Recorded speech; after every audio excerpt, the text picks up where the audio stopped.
Hey guys, welcome back to the channel. So today what I have for you is a 13-pound New York strip loin. In my last fitness update video, I said I would show you how I meal prep this. I picked this up for $7.69 a pound.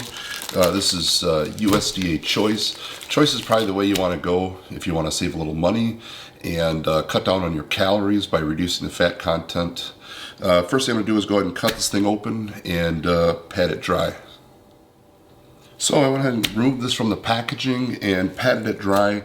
Next you're going to want a really big sharp knife. I have this Old Hickory 14-inch butcher knife and a smaller knife that I use to trim the fat. This is Victorinox.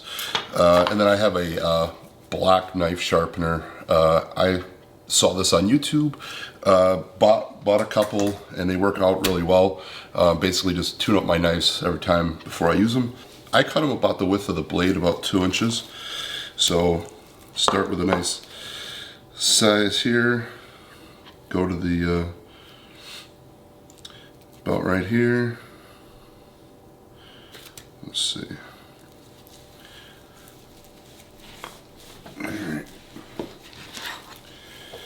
This first one's going to be kind of thick because it's uneven. As you can see, it's the end piece, so it's not straight across. Might be able to actually trim that up just a hair. There we go. So that's not too bad for an end piece. What I'm going to do is set these to the side. I put tin foil over my cookie sheet just so I don't have to wash it afterwards. And then the scraps, some of this is just going to go to waste. As far as the fat cap goes, after I get done cutting all my steaks, I like to cut all my fat off, and I render that down into beef tallow. There we go. So the fat cap on this is rather thick. It's a little hard to cut through, but again, like a nice 2-inch or so steak. And then what I'll do, like I said, after I get all these cut, I'll go ahead and start trimming off the fat cap. I render this down into tallow. That's something I've been recently doing for searing steaks. It works really well, tastes delicious. Another thing, get a good sharp knife so you're not doing a lot of sawing. You want a nice clean cut, so you know, I measure out about 2 inches. I try to get it in as little sawing motion as possible, so you can get a nice clean cut. I'm going to go ahead and cut the rest of these up. Alright, so it looks like we ended up with 7 nice big thick New York strips. Now what I do after I cut the loin up, I grab the smaller knife and I trim off this big fat cap.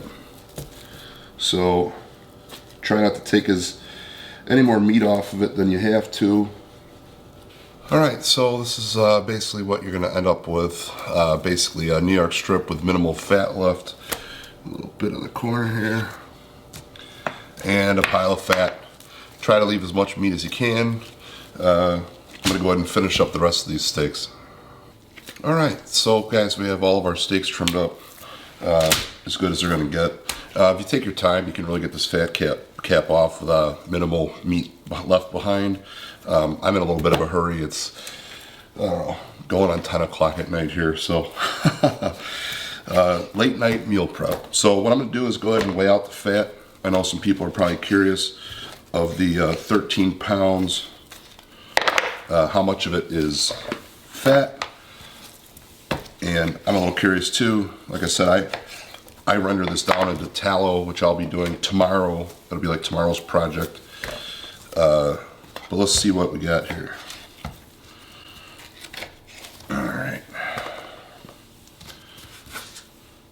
I was guessing about 2 pounds, but it looks like we've eclipsed that. So maybe we'll be closer to 3 pounds. Even so, it's still 10 pounds of meat. Good price. And in case you're wondering, I like it nice and thick like that. For steak like this, I don't sous vide it. Like I sous vide the burgers because it's minced meat or ground beef. You get the bacteria mixed up into the meat, and so I like to sous vide it just to be sure the bacteria inside's dead. So I pasteurize my burgers, but my steaks I like them like blue, almost raw. I basically just give them a hard sear on both sides to get a nice color to them and flavor from the sear, and the inside is more or less raw the way I eat it. So we're at let's see here. 3 pounds, 11 ounces, so it's quite a bit. So we're just north of 9 pounds of steak over the course of 9 pounds of steak over 7 steaks. So anyways, what we're gonna do next is go ahead and put these steaks, we're gonna season them with pink Himalayan sea salt.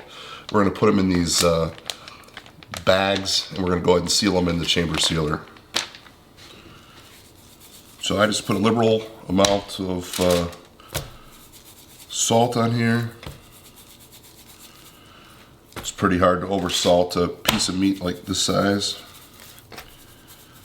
Also, on the carnivore or keto diet, the added salt is to your benefit.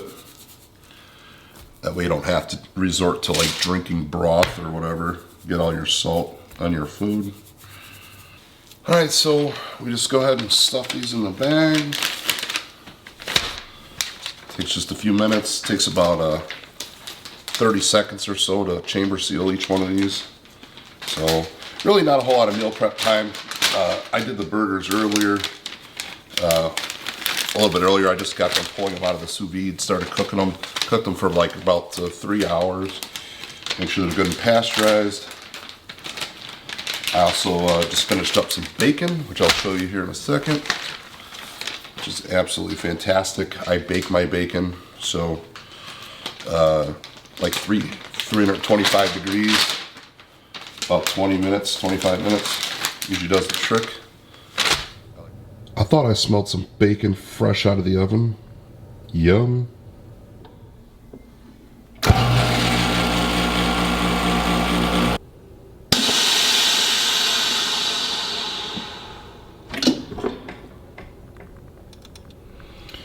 Alright, so what you end up with is a professional quality sealed steak. 1 down, 6 to go. Alright guys, so my meal prep is done for the rest of the week. I have 7 nice vacuum sealed steaks. You know, I didn't even realize I'm tired. It's late, but if you're just sealing these to go ahead and like cook them on a grill or something like that, probably wouldn't season them prior to sealing them. These are going to sit in the fridge for the remainder of the week, which is not an issue. And it's probably not an issue that they're pre-salted, but typically I like fresh salt on the steak before I sear it. This will already be plenty salty as it is. So anyway, my personal preference would have been to leave it unsalted, but like I said, trying to rush, get through this video and get to bed. So we have the 7 steaks right here, ready to go. About 9 pounds of steak. And then we have tomorrow what's going to become our beef tallow sealed. If I don't do it tomorrow, I'll do it the next couple days, but more than likely it'll be a tomorrow project. And then I have 3 pounds of burgers. These are half pound burgers that have been sous vide cooked. Anyway, so this is basically what I'm going to eat for the remainder of the week. Today is what, Tuesday? Yeah, so Wednesday, Thursday, Friday, Saturday, Sunday, this is going to be the majority of what I'm eating. If you guys have questions, as always, drop a comment down below. I try to get back to everybody. If you like the video, please like, share, and subscribe. This is what a typical meal prep is like for me. Something along these lines. So anyway, guys, take care. See you in the next one. Hey guys, one quick note I want to add to this video is that the cost per pound after trimming was about $13 and like 20 cents or something per pound. The cost of the USDA Choice New York strips pre-cut from Costco are $12.99 a pound, so it's real comparable in price, but there are 3 major differences that I wanted to point out that appeal to me, even though it's just a hair more expensive, and that's that you get all the extra fat to make tallow. You can cut them to any thickness that you'd like, And the biggest one for me is they're not blade tenderized. Most of the steaks at Costco are blade tenderized, which does increase your risk of getting food poisoning if you like to eat your steak rare like I do. I like my steaks like pretty much blue to rare, nothing more than rare if I can help it. So there's no blade tenderizing of the cryovac primals, so that's kind of a big perk, especially like I said, if you like it like I do. So anyway, guys, I'll see you in the next video. Take care.